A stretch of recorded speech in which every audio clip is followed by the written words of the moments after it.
నమస్తే welcome to J news. ముందుగా బులెటిన్లోని headlines చూద్దాం. ఇవి బీఆర్ఎస్ బీజేపీపై పొన్నం ప్రభాకర్ తీవ్ర వ్యాఖ్యలు. బీసీలకు న్యాయం చేయని పార్టీలపై మండిపడ్డారు. రాజకీయ నాటకాలను ఆపండి. పొన్నం ప్రభాకర్ డిమాండ్. స్థానిక ఎన్నికల్లో 42% రిజర్వేషన్లపై చర్చ.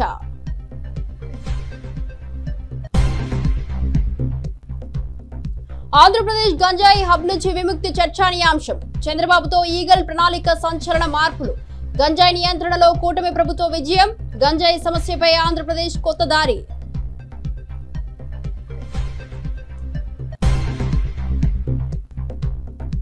సికింద్రాబాద్ బోనాల ఉత్సవాల్లో రంగం అద్భుతం. స్వర్ణలత భవిష్యవాణి. మహమ్మారి ముప్పుపై హెచ్చరిక. పాడి పంటలు పడతాయని స్వర్ణలత వైద్యం. భక్తుల హృదయాలను అలరించిన స్వర్ణలత భవిష్యవాణి.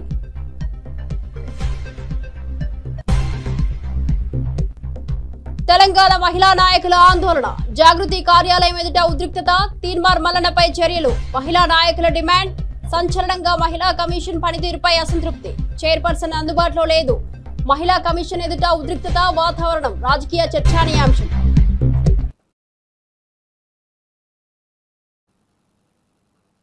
డీటెయిల్స్ చూస్తే తాటిపర్తి చంద్రశేఖర్ గారు ఎర్రగొండపాలెం ఎమ్మెల్యే చంద్రబాబును తీవ్రంగా విమర్శించారు. అమ్మఒడి పథకం లోకేష్ తీసుకువచ్చినట్లు ప్రజలను మభ్యపెట్టే ప్రయత్నం చేస్తున్నారని ఆయన ఆరోపించారు. ఈ పథకం ఎవరు తీసుకువచ్చారో ప్రపంచానికి తెలుసని, చంద్రబాబు మాయావిల్లు మాటలతో ప్రజలను మరింత కన్ఫ్యూజ్ చేయాలని యత్నిస్తున్నారని చెప్పారు. చంద్రబాబు మాటలు రాజకీయ వేదికపై సంచలనంగా మారాయి. ప్రజలు ఈ మాటలను పట్టించుకోవద్దని, వాస్తవాలను గుర్తించాలన్నారు. 5 సంవత్సరాల పథకాన్ని అందుకున్నటువంటి ప్రజలకి జగన్మోహన్ రెడ్డి గారి అద్భుత సృష్టి ఆ పథకం అనేటటువంటి సంగతి తెలీదా? ఆ నిజాన్ని కూడా మర్చిపోయి చంద్రబాబు నాయుడు గారు అబద్ధాలు ఎందుకు చెప్తున్నారు? ప్రతిసారి ప్రజల్ని మోసం చేశాం, ప్రతిసారి ప్రజలకి నమ్మబలికాం, వారు నమ్మి గెలిపిస్తూ ఉన్నారనేటటువంటి ప్రజలపై చిన్న చూపే తన అబద్ధాల కొనసాగింపుకి ఒక కారణమవుతుందా? నిజంగా ఒకసారి అనేక అబద్ధాలని వారు ఏ విధంగా ఏ మాత్రం బాధ్యత లేకుండా చెప్పారో ఒకసారి చూద్దాం. నేదురుమల్లి జనార్దన్ రెడ్డి గారి అధికారంలో ఉన్నప్పుడు కాంగ్రెస్ పార్టీ ద్వారా ఆ రోజు ఐటీని భారతదేశానికి పరిచయం చేసినటువంటి రాజీవ్ గాంధీ స్ఫూర్తితో మొదలైనటువంటి హైటెక్ సిటీ నాదే అని చెప్పుకుంటాడు. ఐటీకి పితామహుణ్ణి నేనే అంటాడు. Outer ring road YS Rajasekhara Reddy గారు తీసుకొచ్చేసి ఒక నగరానికి హైదరాబాద్కి మణిహారంగా తయారు చేసినటువంటి ఔటర్ రింగ్ రోడ్డు నా సృష్టి అంటాడు. రాజీవ్ గాంధీ ఇంటర్నేషనల్ ఎయిర్పోర్ట్ గా ఈ రోజు ఉందా, అది వైఎస్ఆర్ గారి సృష్టి. అనేక సంవత్సరాలుగా దగా పడ్డటువంటి పోలవరానికి పునాదులు వేసి పర్మిషన్లు తెచ్చి పర్యావరణ అనుమతులు తీసుకొచ్చేసి పోలవరం మొదలుపెట్టి దాన్ని చాలా వరకు పనులు కంప్లీట్ చేసిన పోలవరం నాదే అంటాడు. పక్క రాష్ట్రంలో ఉన్న తమిళనాడులోని అమ్మా క్యాంటీన్ ని కాపీ కొట్టి అన్నా క్యాంటీన్ అని ఇక్కడ పేరు పెట్టేసి ఈ రోజు దానిలో పెద్ద పెద్ద పోస్టర్లు వేసుకొని ఆ అన్నా క్యాంటీన్ పక్కన ఉన్నటువంటి జయలలిత గారు ఆ రాష్ట్రంలో తమిళనాడులో ఏర్పాటు చేసినటువంటి అన్నా క్యాంటీన్. డ్వాక్రా సంఘాల యొక్క సృష్టి నాదే అంట. వనజీవి రామయ్య గారు పేరు చెప్తే టక్కున మనకు గుర్తొచ్చేది చెట్లని అతను అమితంగా ప్రేమించి చెట్ల యొక్క రూపాలని తన తలకు తగిలించుకొని తను చనిపోయే వరకు చెట్ల కోసం వనం కోసం పోరాడినటువంటి వ్యక్తికి నేనే స్ఫూర్తి, నా సలహాతోటే తను ఆ విధంగా ముందుకు కొనసాగాడంట. సత్యానారాయణలో కంప్యూటర్ శిక్షణ నేర్చుకోమని చెప్పింది నేనే, సింధుకి బ్యాడ్మింటన్ నేర్చుకోమని చెప్పింది నేనే, విజయవాడలో ఉష్ణోగ్రతలు తగ్గించడానికి ప్రయత్నం చేసింది నేనే, కంప్యూటర్ కనిపెట్టింది నేనే, సంక్రాంతికి ఊళ్ళకి వెళ్ళేటటువంటి సంస్కృతిని మనకు తీసుకొచ్చింది నేనే, బ్రిటిష్ వారిని తెలుగుదేశం పార్టీ ఎదిరించింది అని ఒకటా రెండా రాయలసీమలో ఫ్యాక్షన్ తీసేసింది నేనే అంటాడు. గండికోట ప్రాజెక్టుకి నేనే ఆద్యుణ్ణి అంటాడు. గాంధీజీ అంబేద్కర్ లాగా సామాన్య కుటుంబాల్లో పుట్టాను అని వారితో పోల్చుకుంటాడు. ఈరోజు బాగా సక్సెస్ అయినటువంటి ర్యాపిడో ఆ ఫౌండర్కి స్ఫూర్తి కూడా నేనే అని చెప్పుకుంటాడు. కరోనా వచ్చినప్పుడు వ్యాక్సిన్ ప్రపంచవ్యాప్తంగా వ్యాక్సిన్ కనిపెడితే ఆ వ్యాక్సిన్ కనిపెట్టడానికి కారణం నేనే అంటాడు. హైదరాబాద్ని ప్రపంచ పటంలో పెట్టింది నేనే అంటాడు. సాయంత్రం పూట పాలు పితకడం అనే సంస్కృతిని తీసుకొచ్చింది నేనే అంటాడు. ఇలా ఏమని చెప్పుకుంటున్నా? మతి భ్రమించా, లేకపోతే ప్రజల్ని మోసం చేయటం అలవాటుగా మారా, లేదా మోసపోతున్నటువంటి ప్రజలంటే చులకన భావంతో? ఇది నిజంగా ఒక్కసారి ప్రతి ఒక్కరు ఆలోచించండి. బాబు గారి బడాయి మాటల్లో నిజమెంత అంటే ఏ మాత్రం ఒక్కటంటే ఒక పథకం కానీ ఒక్కటంటే ఒక అభివృద్ధి కార్యక్రమం కానీ బాబు గారి పేరు చెప్తే ఈ 40 సంవత్సరాల రాజకీయంలో మనకి కనపడకపోగా ఎమ్మెల్సీ కవిత తీన్మార్ మల్లన్నపై హత్యాయత్నం కేసు నమోదు చేసి అరెస్టు చేయాలని డిమాండ్ చేశారు. మల్లన్న ఇష్టం వచ్చినట్లు మాట్లాడినా పోలీసులు స్పందించకపోవడం దారుణమని విమర్శించారు. ఫిర్యాదు చేయడానికి డీజీపీ లేరని, తమకు ఎలాంటి హాని జరిగితే ఎవరు బాధ్యత వహించారని చెప్పారు. ఇక దాడి ఘటనపై సమగ్ర విచారణ జరపాలని, నిర్లక్ష్యంతో ఉన్న యంత్రాంగానికి ఇది గుణపాఠంలా నిలవాలని కవిత స్పష్టం చేశారు. ఈ విషయంలో కవిత కఠిన చర్యలు తీసుకోవాలని కోరారు. దురదృష్టం ఏంటంటే డీజీపీ గారు మరి వాళ్ళ ఆదివారం కాబట్టి తను రాలేనని చెప్పడం, రాష్ట్రంలో ఒక మహిళా ఎమ్మెల్సీ పైన ఇంకొక బాధ్యత గల పదవిలో కలిగినటువంటి తీన్మార్ మల్లన్న లాంటి ఎమ్మెల్సీ గారు కమెంట్ చేస్తే కూడా, ఇష్టం వచ్చినట్టు మాట్లాడితే కూడా పోలీస్ యంత్రాంగం స్పందించకపోవడం దారుణం. మరి మా జాగృతి కార్యకర్తలు ఎవరైతే ఆవేదనతోని దుఃఖంతోని ప్రజాస్వామ్యయుతంగా ప్రశ్నించడానికి వెళ్ళినరో వారి మీద ఫైర్ చేపించడం అన్నది చాలా దారుణం. నిజంగా ఏమన్నా మా కార్యకర్తలకు అయి ఉంటే ఎవరు బాధ్యులు, మల్లన్న గారా ప్రభుత్వమా, ఎవరు బాధ్యులు అన్నది తక్షణమే ఆన్సర్ చెప్పాలి. ఖచ్చితంగా అక్కడ జరిగినటువంటి సంఘటన మీద ఎంక్వైరీ చేపియాలి. గన్మెన్లను మిస్యూజ్ చేసుకునేటటువంటి, గన్మెన్లను తప్పుదోవ పట్టించేటటువంటి ప్రజాప్రతినిధి అయినటువంటి మల్లన్న గారి గన్మెన్లను తక్షణమే తీసివేయాలని చెప్పి నేను పోలీస్ శాఖ వారిని డిమాండ్ చేయడం జరిగింది. మల్లన్న గారు చేసినటువంటి ఈ యొక్క పనిని ఆయన ఆదేశంతోనే గన్మెన్లు ఫైర్ ఓపెన్ చేశారని నేను నమ్ముతా ఉన్నా కాబట్టి వెంటనే వారి మీద అటెంప్ట్ మర్డర్ కేసు కూడా రిజిస్టర్ చేయాలని పోలీస్ శాఖ వారిని నేను రిక్వెస్ట్ చేయడం జరిగింది. మరి ఇవాళ ఇంత పెద్ద సంఘటన రాష్ట్రంలో జరిగితే కూడా డీజీపీ గారు సెలవు దినంగా ఉండి ఇంట్లో ఉండి రాలేదంటే ఖచ్చితంగా దీని వెనుక ముఖ్యమంత్రి గారు ఉన్నారని మేము నమ్మాల్సి వస్తుంది. అందుకే మళ్ళొకసారి మేము మా తెలంగాణ జాగృతి తరఫున, తెలంగాణ ఆడబిడ్డలందరి తరఫున మేము ప్రభుత్వాన్ని డిమాండ్ చేస్తూ ఉన్నాము. మీరు తీన్మార్ మల్లన్న గారిని వెంటనే అరెస్ట్ చేయండి. మీ ఇంటి ఆడబిడ్డలపై అనుచితమైన వ్యాఖ్యలు చేసిండ్రని చిన్న చిన్న జర్నలిస్టులను మరి మీరు అరెస్ట్ చేసి జైల్లో పెట్టిండ్రు. మరి ఇంత పెద్ద మాట ఒక తెలంగాణ ఆడబిడ్డనైనటువంటి నన్ను అంటే మీరు చూస్తూ ఊరుకుంటే ఈ మాటలన్నీ కూడా మీరే అనిపించినని తెలంగాణ ఆడబిడ్డలు అనుకునే పరిస్థితి తెచ్చుకోవద్దని ముఖ్యమంత్రి గారిని నేను డిమాండ్ చేస్తా ఉన్నాను. మరి మీ ఇంటి ఆడబిడ్డకో న్యాయం, తెలంగాణ ఆడబిడ్డలందరికీ ఒక న్యాయం ఉండొద్దని కూడా ముఖ్యమంత్రి గారిని నేను డిమాండ్ చేస్తూ తక్షణమే తీన్మార్ మల్లన్న గారి మీద మరి ఎంక్వైరీ వేయాలి. జరిగినటువంటి సంఘటన మీద ఎంక్వైరీ వేయాలి. ఎవరు షూట్ చేయమన్నారు, ఎందుకు గన్మెన్ షూట్ చేసి? ఎందుకంటే తెలంగాణ ఉద్యమంలో మేము వేలాది నిరసనలు చేసినాం. ఎక్కడా కూడా ఎవరు కూడా కంట్రోల్ తప్పలే. ఆనాడు కాంగ్రెస్ మీదనే మేము ఉద్యమం చేసినాం.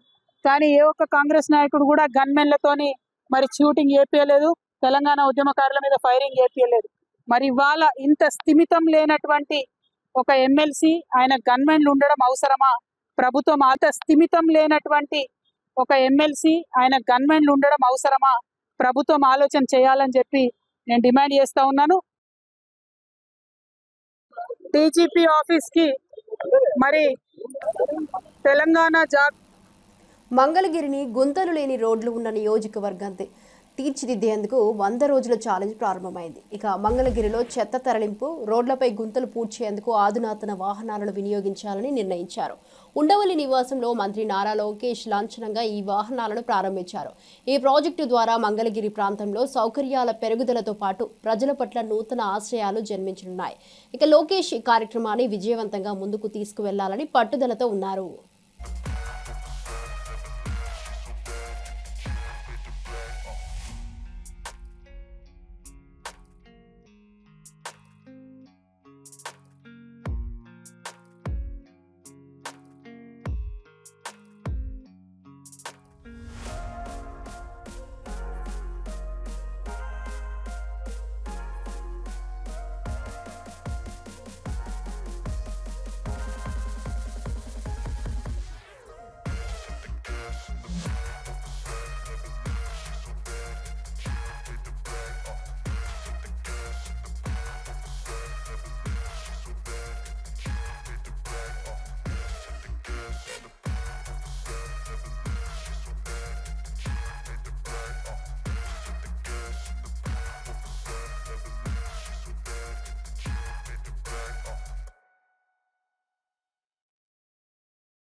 భారత వ్యోమగామి శుభాంశు శుక్లా సోమవారం అంతర్జాతీయ అంతరిక్ష కేంద్రానికి వీడ్కోలు పలుకుతున్నారు.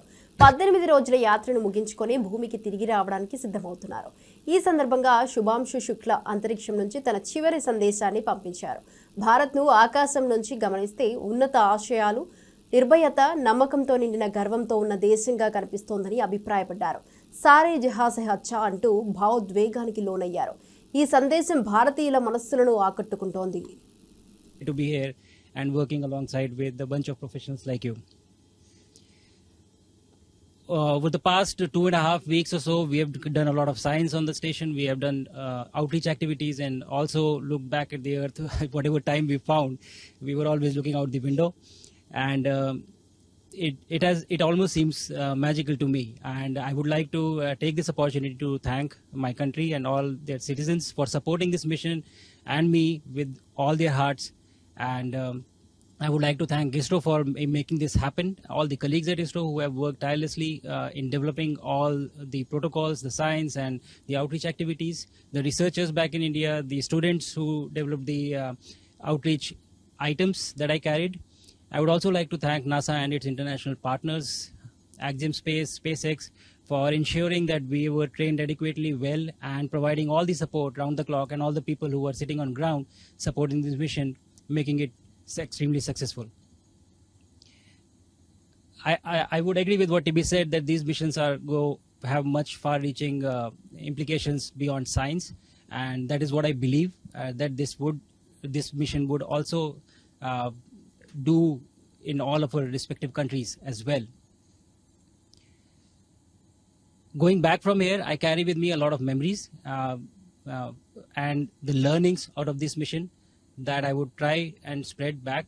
But the one thing that really sticks to me is what humanity is capable of when all of us come together from different parts of the world and work for a common goal or a common objective. It is truly incredible. So thank you everyone, and it has been an incredible mission for me. And अब कुछ शब्द मेरे देशवासियों के लिए हिंदी में. कमाल की यात्रा रही है ये मेरी, लेकिन अब जैसे मेरी ये यात्रा ख़त्म होने वाली है, आपकी और मेरी यात्रा अभी बहुत लंबी है. हमारी ह्यूमन स्पेस मिशन की जो यात्रा है वो बहुत लंबी है और बहुत कठिन भी है, लेकिन मैं आपको विश्वास दिलाता हूँ कि अगर हम निश्चय कर लें तो तारा अभी प्राप्यन्ते. ఈవెన్ సికింద్రాబాద్ ఉజ్జయిని మహంకాళి బోనాల ఉత్సవాల్లో ప్రధాన ఘట్టమైన రంగం కార్యక్రమాన్ని ఘనంగా నిర్వహించారు. ఈ సందర్భంగా మాతాంగి స్వర్ణలత భవిష్యవాణి వినిపించారు. ఆంధ్రప్రదేశ్ రాష్ట్రాన్ని, దేశాన్ని కాపాడే భారం తనదని స్వర్ణలత చెప్పారు. రాబోయే రోజుల్లో మహమ్మారి పునఃప్రవేశం చేస్తుందని, అగ్ని ప్రమాదాల ముప్పు కూడా ఉందని హెచ్చరించారు. భక్తులు జాగ్రత్తగా ఉండాలని సూచించారు. ఈ ఏడాది వర్షాలు సమృద్ధిగా కురుస్తాయని, పాడి పంటలు పండుతాయని స్వర్ణలత చెప్పారు. ఇక ఈ ప్రకటన భక్తులను అలరించింది. తప్పకుండా తల్లి, అదే విధంగా పోయిన సంవత్సరం నువ్వు చెక్కినట్టుగా వర్షాలు చాలా చక్కగా కొడతాయి, పాడి కొండలు సస్యవృద్ధి చాలా బాగుంటుంది అని తెలియజేశావు. ఈ సంవత్సరం రాబోయే సంవత్సరంలో ఎంత ఆనందంగా ఉంటుంది, ఆనందంగా ఉండడానికి నువ్వు ఏం ఆశీర్వదిస్తావు తల్లి? ఈ ఏడు వర్షాలు తప్పగా కురుస్తాయి, పాడి పంటలు కూడా సమృద్ధిలా ఉండే చూసే భారం నాది. మీరు మాత్రం 5 వారాలు నాకు పప్పు బెల్లం పలహారాలతోటిగా నాకు ఎట్టి విధంగా నాకు ఈ జాతర జరిపించారు. నాకు అట్టి విధంగా నాకు కొల్లారి నుంచి బాల బచ్చల దగ్గర నుంచి. డిప్యూటీ సీఎం భట్టి విక్రమార్క రాష్ట్రాన్ని విపత్కర పరిస్థితుల నుంచి గట్టెక్కించడానికి సీఎం రేవంత్ రెడ్డి కృషి చేస్తున్నారు. గత ప్రభుత్వ హయాంలో బీఆర్ఎస్ రాష్ట్రాన్ని ఇబ్బందుల్లోకి నెట్టిందని భట్టి పేర్కొన్నారు. కృష్ణా, గోదావరి జలాల వాటాలపై సీఎం రేవంత్తో పాటు మంత్రి ఉత్తమ్ కుమార్ రెడ్డి దృష్టి సారించారు. ఈ చర్యలు రాష్ట్ర అభివృద్ధికి దోహదపడతాయని, ప్రజల సమస్యలను పరిష్కరించడంలో కీలకమని భట్టి చెప్పారు. కొత్త మార్గాలపై ప్రభుత్వం చర్చలు జరుపుతోందని తెలిపారు.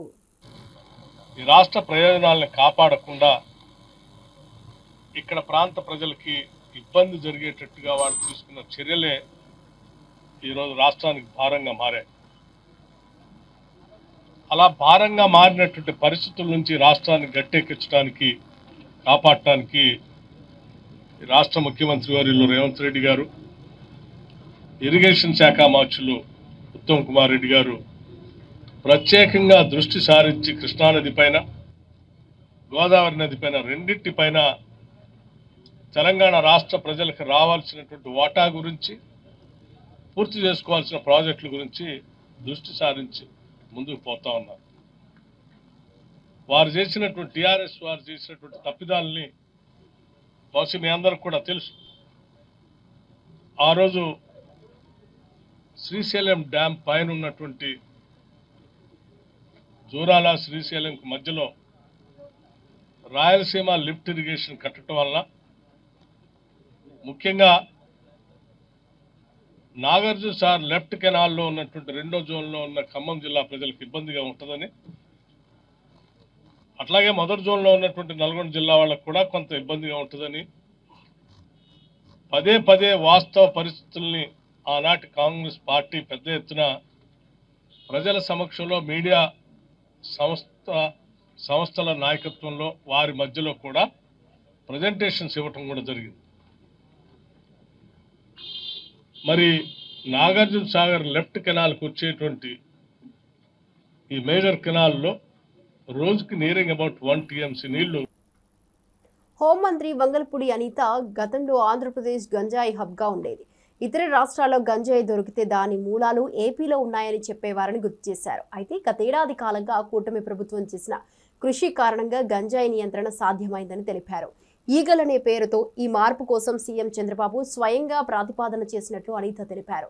ఈ చర్యలతో రాష్ట్రాన్ని గంజాయి సమస్య నుంచి విముక్తి కల్పించారని, మరింత జాగ్రత్తగా ఉండాలని అన్నారు. చెప్తున్నారు అందులో ఉన్న ఒక కానిస్టేబుల్ కూడా ఈ రోజు మాట్లాడాలి అనుకుంటే మొత్తం టీంలో వాళ్ళు ఏం పని చేస్తున్నారు మొత్తం అంతా కూడా ఒక మోటివేషన్ ఇవ్వడానికి ఒక 20 minutes ఒక కానిస్టేబుల్ కూడా డైరెక్ట్గా మాట్లాడగలరు. అంటే ఈరోజు జనరల్గా ఉన్న పోలీస్ కూడా ఏదైనా కంప్లైంట్ పెట్టాలంటే ఈగల్కి పనిచేస్తున్న కానిస్టేబుల్ ఫోన్ చేసి మేము ఏ యాక్ట్లు పెట్టచ్చు, మేము ఏంటి ఏ రకంగా మేము దీన్ని ప్రొసీడ్ అవ్వచ్చు అని అడిగే పొజిషన్కి ఈరోజు చేస్తుంది. అంటే ఈగల్లోని 3 టాస్క్ ఫోర్స్ కేంద్రాలుగా పెట్టుకున్నాం. ఒకటి వైజాగ్, విజయవాడ అండ్ రాజమండ్రి. వైజాగ్ అక్కడ కూడా మనం ప్రత్యేకంగా టీంని ఏర్పాటు చేసుకొని ఏదైతే మనకి ఏజెన్సీ నుంచి వస్తుందో గంజాయి వస్తుంది సరఫరా అవుతుంది అనుకున్న ప్లేస్ని కొన్ని హాట్స్పాట్లు గుర్తించాం. ఈ విషయం కూడా ఇక్కడ మీకు ఒక విషయం కూడా చెప్పాలి. మేము అధికారంలోకి వచ్చిన నాటికి ఇంచుమించు మల్టిపుల్ వేస్ ఉన్నాయి ఏజెన్సీ నుంచి కిందకు వచ్చే వేస్. కానీ ఎన్ని చెక్ పోస్టులు ఉన్నాయా అని ఆ రోజు అడిగితే 4 చెక్ పోస్టులు ఉన్నాయండి అన్నారు. ఆ 4 చెక్ పోస్టుల దగ్గర కనీసం సిసి కెమెరాస్ ఉన్నాయా అంటే సిసి కెమెరాస్ లేవండి అన్నారు.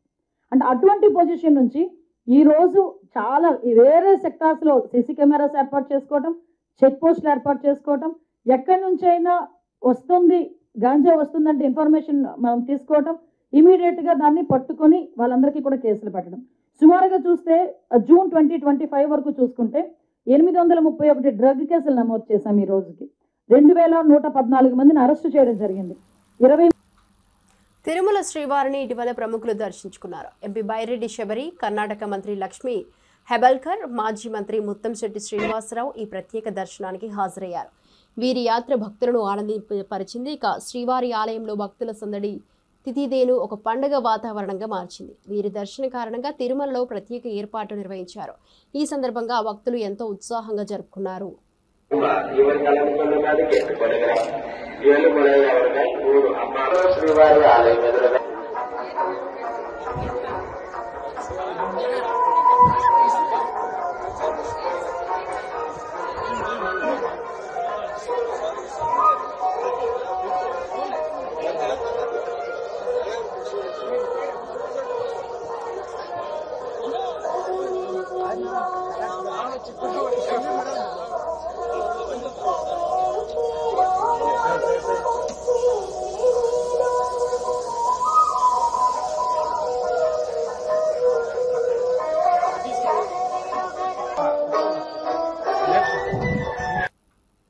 బీసీలకు న్యాయం చేయకుండా బీజేపీ, బీఆర్ఎస్ పార్టీలు మొసలి కన్నీరు కారుస్తున్నాయని మాజీ ఎంపీ పొన్నం ప్రభాకర్ ఆరోపించారు. ఆ రెండు పార్టీలు జనతాను తప్పుదోవ పట్టిస్తున్నారని మండిపడ్డారు. తెలంగాణలో స్థానిక సంస్థల ఎన్నికల్లో 42% రిజర్వేషన్లతో ముందుకు వెళ్తున్నట్టు తెలిపారు. బీసీల సమస్యలను పరిష్కరించకుండా ఈ రెండు పార్టీల మధ్య యథాలాపంగా కొనసాగుతున్న రాజకీయ నాటకాన్ని ఆపాలని, ప్రజల కోసం నిజాయితీగా పనిచేయాలని కోరారు. మంత్రి పొన్నం ప్రభాకర్ చేసిన ఈ వ్యాఖ్యలు రాజకీయ వర్గాల్లో చర్చనీయాంశంగా మారాయి. మీరు బీజేపీ టీఆర్ఎస్ పార్టీలు రెండు ఒకటే, ఢిల్లీలో చూసి గలీలో కూర్చొని ఇద్దరు వాయిస్ ఒకటే చూడండి. ఏం మాట్లాడినా వాళ్ళు ఇద్దరు కలిసి దొంగ దొంగ అన్నట్టుగా ఇద్దరు కూడా కలిసి కాంగ్రెస్ పార్టీని సిద్ధాంతపరంగా వ్యతిరేకించడానికి బీసీలకు చేస్తున్న న్యాయాన్ని అనుమానాస్పదంగా ఒక చిత్రీకరించే ప్రయత్నంలో మీరే న్యాయపరమైన చిక్కులు తెచ్చే విధంగా పార్టీనే ఆనాడు మండలంలో కమండలు ఎట్లా అన్నారో ఇప్పుడు లీగల్ ఇష్యూస్ తెచ్చే ప్రయత్నం చేస్తున్నా. అట్లా మీరు తేనట్టయితే బరాబర్ తెలంగాణ 42% రిజర్వేషన్తో ముందుకు పోతుంది. ఈ తెలంగాణలో స్థానిక సంస్థలలో 42% ప్రజాప్రతినిధులు పెరుగుతారు. మీకు ఇష్టం లేకపోతే ఇటువంటి మాటలు బయటకు వస్తూ ఉన్నాయి. ఇష్టం ఉంటే స్థానిక సంస్థల 42% బీసీ రిజర్వేషన్లు స్వాగతిస్తారు. కడుపులో కత్తులు పెట్టుకొని అలుముకున్నట్టుగా బీసీల గురించి ముసలి కన్నీరు గారుతున్నట్టుగా. అసలు నాకైతే అనుభవజ్ఞుడు లక్ష్మణ్ గారు మాట్లాడుతుంటే ఆయన ఆర్డినెన్స్ గురించి మాట్లాడతాడు, లేదా రాష్ట్రపతి గారి దగ్గర గురించి మాట్లాడతారు, లేదా ఎట్లా చెల్తుంది అంటాడు. అరే పెద్దోడివి, వయసులో పెద్దోడివి, అనుభవంలో పెద్దోడివి, పార్టీ అధ్యక్షుడు చేసినావు, రేపే మాపు జాతీయ అధ్యక్షుడి పేరు వస్తుంది. వీటన్నిటికీ మూలం భారతీయ జనతా పార్టీలో బీసీ నాయకులకు ప్రాధాన్యత ఇవ్వాలి కాబట్టి నీకు అర్హతలు వస్తున్నాయి. అది మర్చిపోయి ఇలా బీసీలకు అన్యాయం జరగటానికి పార్టీ పరంగా నీకు ఒకవేళ పెద్దలు నువ్వు తెలంగాణలో కాంగ్రెస్ పార్టీ తెస్తున్నదాన్ని వ్యతిరేకించు. తెలంగాణ మహిళా కమిషన్ కార్యాలయం ఎదుట తెలంగాణ జాగృతి మహిళా నాయకులు ఆందోళనకు దిగారు. తమ ఫిర్యాదులను తీసుకునేందుకు చైర్పర్సన్ అందుబాటులో లేకపోవడంతో నిరసన వ్యక్తం చేశారు. ముఖ్యంగా తీన్మార్ మల్లనపై చర్యలు తీసుకోవాలని మహిళా నాయకులు డిమాండ్ చేస్తున్నారు. కమిషన్ పనితీరుపై అసంతృప్తి వ్యక్తం చేస్తూ వెంటనే స్పందించి తమ సమస్యలను పరిష్కరించాలని కోరారు. ఈ ఘటనతో మహిళా కమిషన్ ఎదుట ఉద్రిక్త వాతావరణం నెలకొంది. నాయకుల నిరసన రాజకీయ వర్గాల్లో చర్చనీయాంశంగా మారింది.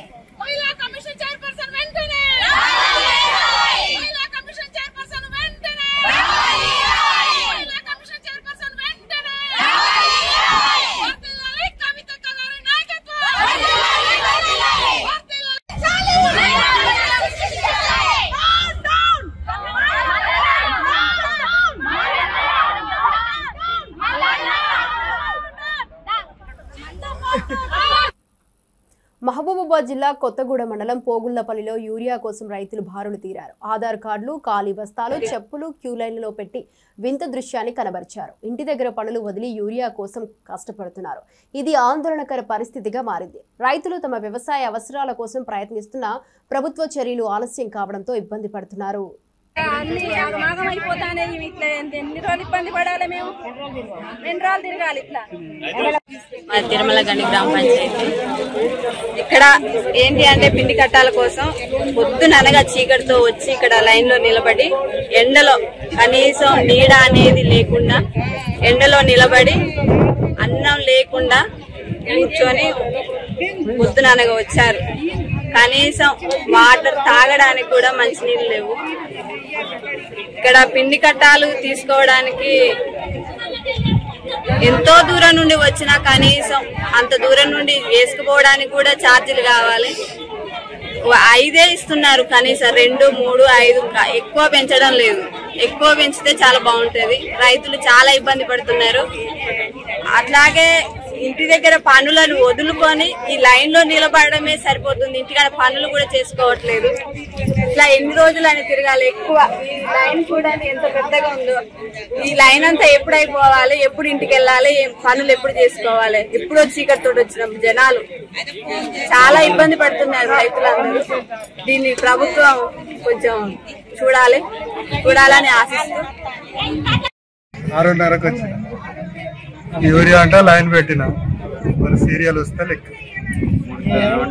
అది ఒకటేంటంటే అభిప్రాయం ఏంటంటే ప్రముఖ నటుడు కోట శ్రీనివాసరావు మృతి పట్ల జూనియర్ ఎన్టీఆర్ ప్రగాఢ సానుభూతి వ్యక్తం చేశారు.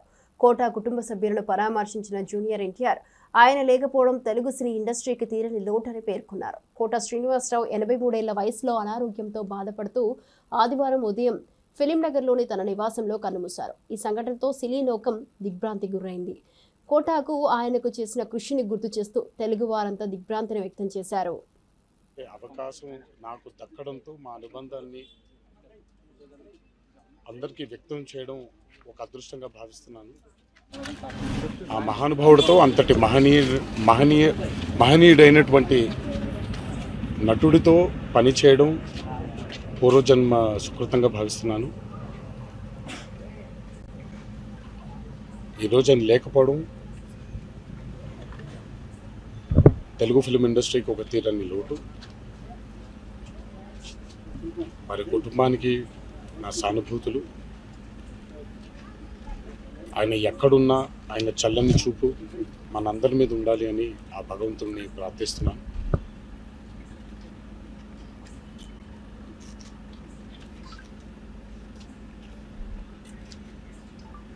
యాక్టింగ్ ఇండస్ట్రీకి, నటనకి ఒక నిలువెత్తు రూపం కోటా శ్రీనివాసరావు గారు. ఒకళ్ళే కోటా శ్రీనివాసరావు గారు. ఇంకో కోటా శ్రీనివాసరావు గారు మళ్ళీ పుట్టరు, మళ్ళీ రారు. అందుకే నేను అందరికీ విజ్ఞప్తి చేసేది ఏంటంటే, ఈరోజు మనకి ఉన్న మాధ్యమాల్లో ఆయన మనకి మిగిల్చి వెళ్ళిపోయినటువంటి ఎన్నో అద్భుతమైనటువంటి పాత్రలు, చిత్రాలు. ఎమ్మెల్సీ వరదు కళ్యాణి తాజా వ్యాఖ్యలు రాజకీయ వర్గాల్లో చర్చనీయాంశంగా మారాయి. 3 మాటల్లో కూటమి పాలనను అప్పులు, అవినీతి, అరాచకముగా అభివర్ణించిన కళ్యాణి గతేడాది పాలన తర్వాత ప్రజల్లో వైఎస్ జగన్పై నమ్మకం పెరిగిందని అన్నారు. చంద్రబాబు నాయుడుపై ప్రజలు మోసపోయారని, వారి విశ్వాసం తగ్గిందని స్పష్టం చేశారు. ఈ వ్యాఖ్యలు రాజకీయ వర్గాల్లో సంచలనంగా మారాయి. జగన్ ప్రభుత్వంపై ప్రజల నమ్మకం ఎలా పెరిగిందో చెప్పుకుంటున్నారు. చంద్రబాబు నాయకత్వం మీద విమర్శలు కొత్త చర్చలకు దారితీస్తున్నాయి. అధికారంలోకి వచ్చి ఏడాది గడిచింది. ఏడాది కాలంలో ప్రజలందరికీ అర్థమైంది జగన్ అంటే నమ్మకం, చంద్రబాబు నాయుడు గారు అంటే మోసం అనేసి. అంత దారుణమైన పాలన చంద్రబాబు నాయుడు గారు పరిపాలిస్తూ ఉన్నారు. ఎన్నికల టైంలో ఇంటింటికి బాండ్స్ ఇచ్చారు. మేము జూన్ 4వ తేదీన ఎన్నికల్లో గెలుస్తాము, ఆ నెల నుంచే ఈ మేనిఫెస్టోలో ఇచ్చిన హామీలన్నీ కూడా అమలు చేసేస్తాము అని చెప్పి చూస్తే 13 నెలలైనా ఒక్క హామీ కూడా సరిగ్గా అమలు చేయని పరిస్థితి మనందరం చూసాం. అందుకే ఈ ఏడాది పాలనని ప్రజలు అంటూ ఉన్నారు. ఒక్క మాటలో చెప్పాలంటే వంచన అంటూ ఉన్నారు. 2 మాటల్లో చెప్పాలంటే విధ్వంసం, విశ్వాసఘాతకం అంటూ ఉన్నారు. ఈ ఏడాది కూటమి పాలనని 3 మాటల్లో చెప్పాలంటే అప్పులు, అరాచకం, అవినీతి అంటూ ఉన్నారు. ఈ కూటమి తెలుగుదేశం పార్టీ నాయకులు మహిళలపై వ్యవహరించే తీరు గురించి ఉప్పాల హారిక కృష్ణా జిల్లా జెడ్పీ చైర్పర్సన్ తీవ్ర ఆగ్రహం వ్యక్తం చేశారు. మంత్రి కొల్లు రవీంద్ర తనను మహానటి అంటూ వ్యాఖ్యలతో నన్ను దూషించారు అని ఆమె అన్నారు. అసభ్యంగా దూషిస్తూ దాడి చేసిన వారిని శిక్షించాల్సింది పోయి ఆమెపై విమర్శలు చేయడం పట్ల ఆయన ఆవేదన వ్యక్తం చేశారు. ఇక కొల్లు రవీంద్ర కంటే అసహ్యమైన వ్యక్తి లేరని, టీడీపీ నాయకులు తమ తీరును మార్చుకోవాలని, లేకపోతే వారి మూల్యం చెల్లించుకోక తప్పదని హెచ్చరించారు. ఇంతవరకు ఒక్కరైనా సరే ఆడపిల్ల తన మీద ఎందుకు ఇలా గుండాయిజం చేయడం, ఆడపిల్ల మీద మనం ఇలా చేయొచ్చా అని, ఒకవేళ చేసుంటే వారిపైన ఏదైనా చర్య తీసుకుంటామని చెప్పిన దాఖలాలు లేకపోగా ఇందాక ప్రెస్ మీట్లో చెప్తున్నారు రవీంద్ర గారు. మనుషులేనా మీరు? అన్నం తింటున్నారా? ఆమె మనిషి, మహానటి. నాకు 4 సంవత్సరాల నుంచి నేను కష్టపడి ఈ జిల్లా పరిషత్ చైర్మన్గా ఎక్కడ కూడా ఎవరిని నా లిమిట్స్లోనే నేను మాట్లాడాను తప్ప లిమిట్స్ క్రాస్ అయ్యి చేసింది ఏదీ లేదు, విమర్శించింది లేదు, వ్యక్తిగతంగా మాట్లాడింది లేదు. కానీ ఈరోజు ఆయన నాకు ఇచ్చిన బిరుదు మహానటి. మహానటి కూడా సరిపోదంట నా ముందు. అంటే వినడానికి అలివి కానీ జుగుప్సాకరమైన మాటలు నా చెవులతో నేను విన్నాను. రావే బయటికి అని అంత అసహ్యంగా మాట్లాడుతూ, అంత చండాలంగా మాట్లాడిన అన్ని శిక్షించాల్సింది పోయి ఈరోజు వారిని సపోర్ట్ చేస్తూ నన్ను మహానటి అని బిరుదునిచ్చారు. మా మావయ్య గారు నాకు జడ్పీ చైర్మన్గా నాకు భయంగా ఉంది, మావయ్య గారు నాకు అలవాట్లేదు అని చెప్తే ఆయన ఒకటే చెప్పారు, అందరితో నవ్వుతూ పలకరించమ్మా, నవ్వుతూ మాట్లాడు, అందరూ నీ ఫ్యామిలీ మెంబర్స్ లానే ఉంటారు. కేవలం నాయకత్వం కోసం పాకులాడుతూ మహిళకి ఇంత అవమానాన్ని మిగులుస్తున్నారంటే అది మీకే వదిలేస్తున్నాను. అదే మీ రాము గారు చెప్పారు, మీ కుటుంబం. ఇవి ఇప్పటివరకు బులెటిన్ అప్డేట్ చూస్తూనే ఉండండి జే న్యూస్.